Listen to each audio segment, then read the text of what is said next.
Good morning. I'm Shelley Sage. I'm serving as worship associate today. I just want to know if anyone remembers Dennis Moore, the robbing from the rich and giving to the poor guy from Monty Python? Yeah. Lupin. All right, let's talk about something else having to do with the land. I come from some of the most lush, abundant, breathtaking land you can imagine. The northern coast of California, right? Towering redwoods, rolling fog, the smell of the earth and the ocean, and more green than you can bear. And growing up there, the changing of the seasons wasn't abstract. It was practical. Life moved with the weather, with what you were fishing, logging, gardening, or hunting. But even as a kid, I wasn't just noticing the land. I didn't have language for it then, but I felt connected to it in a way that went beyond observation. And the interesting thing is, I was surrounded by a place with deep and ancient human relationships to that land. Generations of Yurok, indigenous people who understood those rhythms intimately. They lived all around, but I didn't learn from them. My family carried prejudice toward the Yurok people, and with that came a kind of barrier. Not just between cultures, but between ways of understanding the world. Opportunities to connect more deeply, to learn, to listen. They were there, but they weren't taken. Instead, I was labeled tree hugger, they'd say. And honestly, they weren't wrong. I was a tree hugger. I am a tree hugger. I've literally hugged trees. Because something in me recognized that those trees, those massive ancient beings, mattered. That they weren't just background. They weren't just an economic driver. They were part of something bigger, something more meaningful. Later, as you know, I found my way briefly into astronomy through my stepfather. I didn't go really deep. You know, admittedly, there's too much math for me. But something clicked, right? It clicked. What was happening here on the ground beneath my feet was connected to something much, much larger. The seasons weren't random. The light changing, the temperature shifting, the growth and dormancy. It was all tied to how our planet moves through space, how this spinning sphere we live on tilts and turns in relation to the sun. And right at the heart of that movement is the Spring Equinox. Looking back, it surprises me that no one in my family ever marked it. My stepdad would be doing interviews with the media about the cosmic event, but no ritual, no celebration, no pause to acknowledge the shift.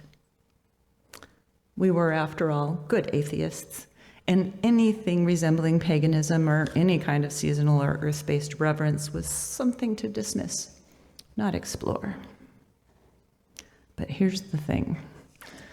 The spring equinox doesn't belong to any one belief system. Long before modern religions or even modern science, people across the world recognized this moment as significant. The earth wakes up, seeds stir, light returns, life begins again.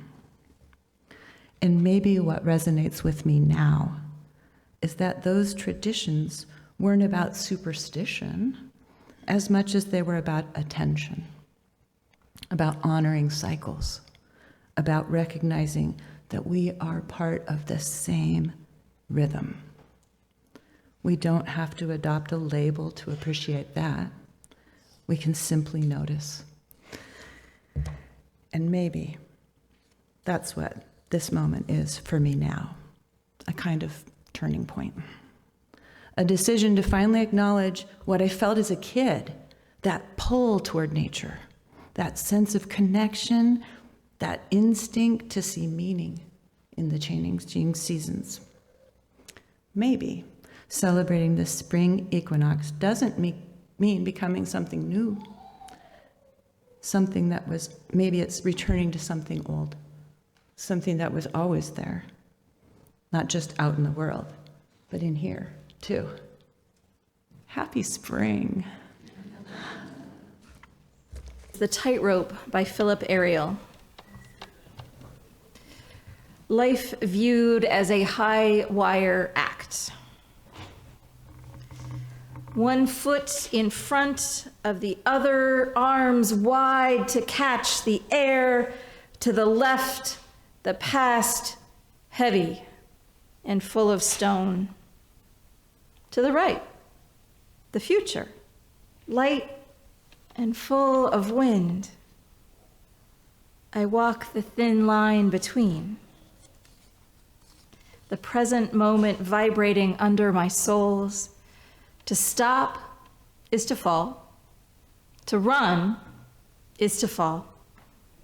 There is only this, the step, the breath, the balance.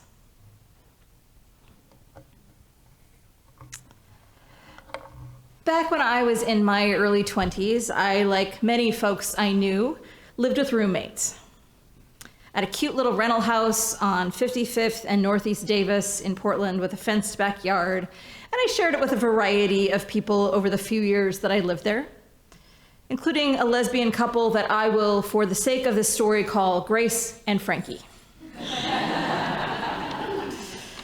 I was, and remain, not a gardener. My line is, if it doesn't meow, I forget to water it. I love flowers and I really enjoy other people's gardens, but it is just not my strong suit.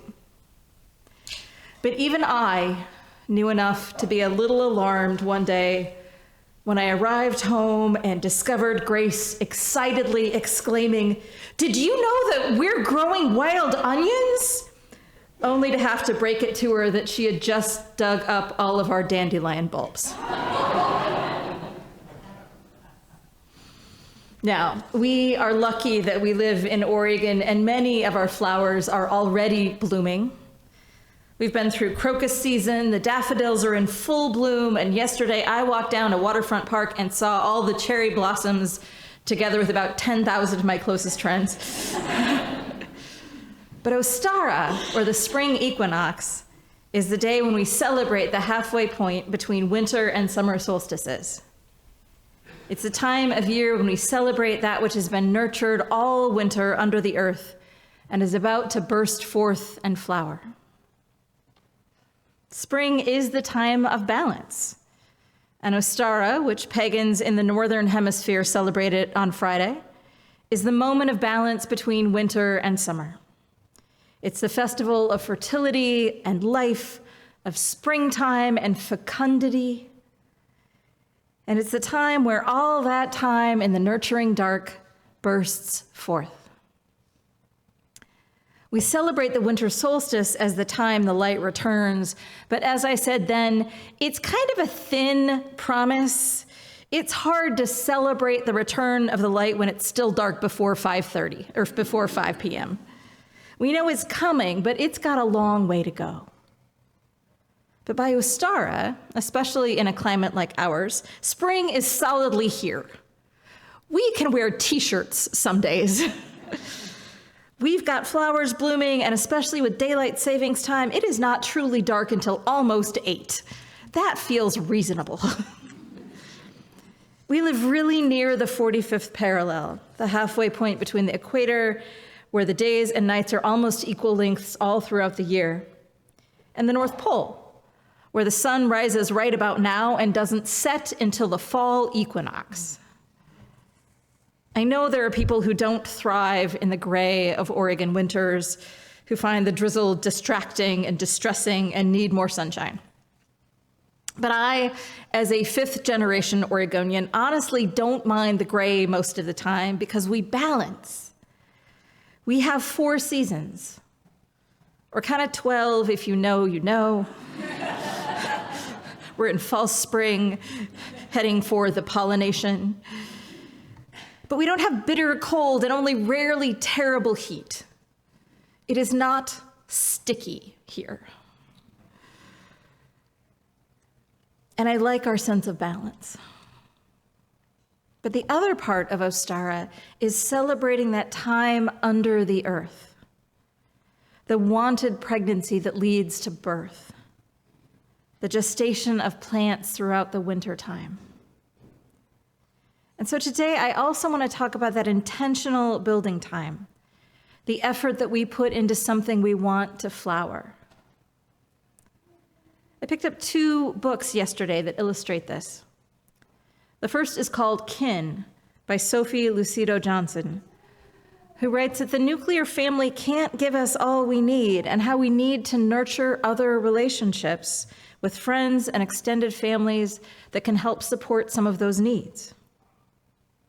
She writes of a time when her toddler's daycare announced that they'd be closing for a spring break week. And she kind of panicked, trying to figure out between who and her husband who wouldn't be able to get their work done that week and how she and her husband would probably argue about it, until she had the bright idea to call her friend Jess, who lived several states away, but for the price of a plane ticket, which was at that point less than a week of daycare, and a place to stay, was happy to come watch their daughter.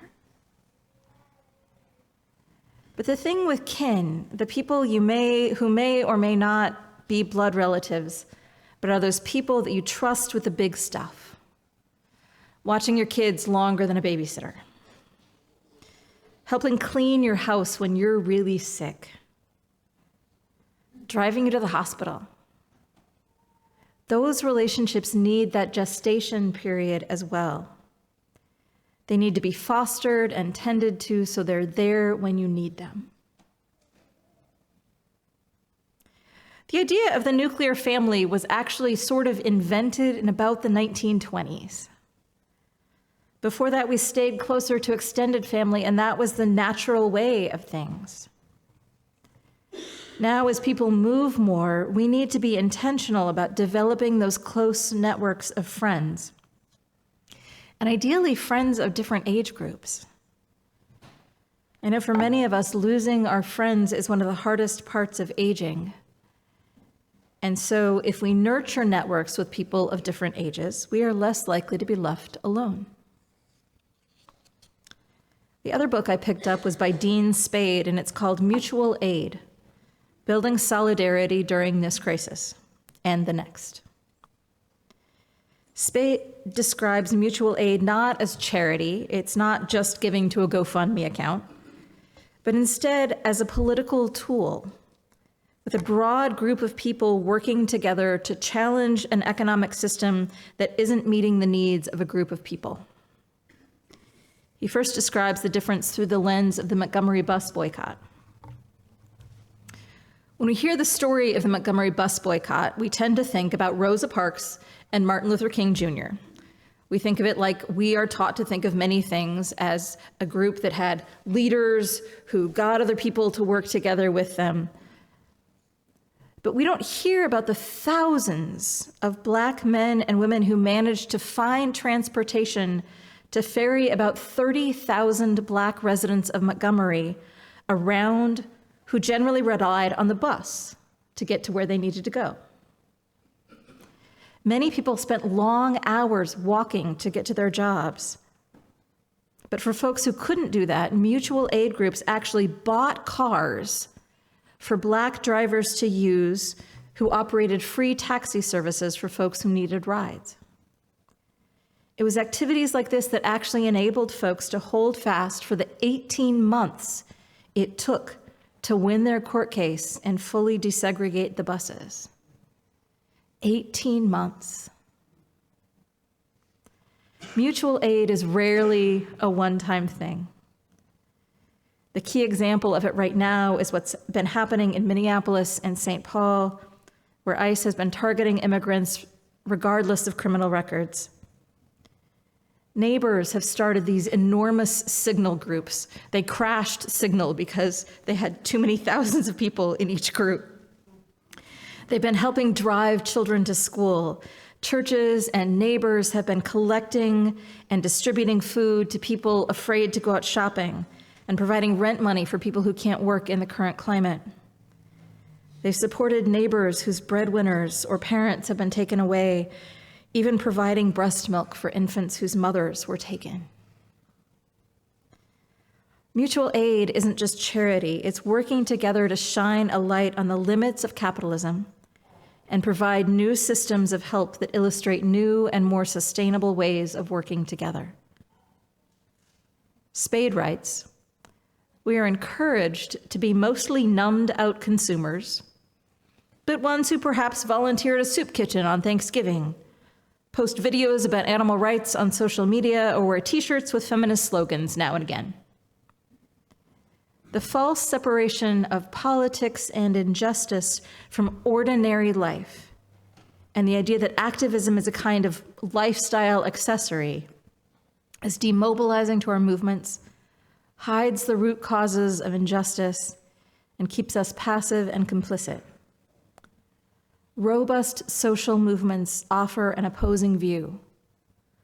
We argue that all the aspects of our life, whether and how we live and where and how we live and work, eat, entertain ourselves, get around and get by, are sites of injustice and potential resistance.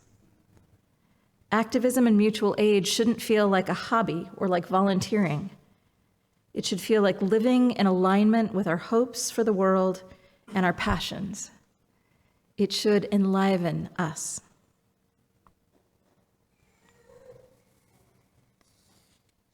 Our new mycelium group, a climate justice group that Eric and Jerry and Wendy and Bob and Amelia and others have started, will be sharing a service with us in June that talks about ways to do this as a climate sustainable project as well. Spring is a good time to practice balance. Frankly, my friends, every time of the year is a good time to practice balance. A good time to get outside, tucking into your garden if that's what you're into, going for a walk, eating a meal outside, or just taking your coffee onto your porch. In our children's story today, Miss Rumphius, we heard about a woman who took her grandfather's advice about life. Travel and see the world, live by the sea, do something to make the world more beautiful. Take your wildflower seeds home with you. Make the world more beautiful. Plant the seeds. Nurture them. Nurture yourselves. Nurture your kinship networks. Nurture your hopes for the world. There is only this: the step, the breath, the balance. Blessed be, and amen.